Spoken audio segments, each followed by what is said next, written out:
আমি আপনার পাড়ার নির্মল সাথী। আপনার বাড়ির চারপাশ পরিষ্কার রাখুন। দয়া করে যেখানে সেখানে ময়লা ফেলবেন না। এতে পরিবেশ দূষিত হয় এবং জল জমে মশার বংশ বিস্তার হতে পারে।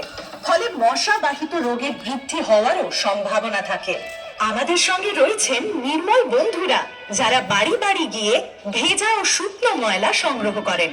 আমাদের অনুরোধ, আপনারা দয়া করে নিজের নিজের বাড়ি ও আশপাশ পরিষ্কার রাখুন এবং সব ধরনের পরিত্যক্ত সামগ্রী, যেমন ভাঙা প্লাস্টিকের বালতি, বাচ্চাদের খেলনা, খাবারের কৌটো, মাটির ঘট, বাসন, জুতো, চায়ের কাপ, মাটির ভাঁড়, ডাবের খোলা, ভাঙা প্লাস্টিকের বাটি, টায়ার মানে সমস্ত ধরনের স্ক্র্যাপ এক জায়গায় জড়ো করে রাখুন।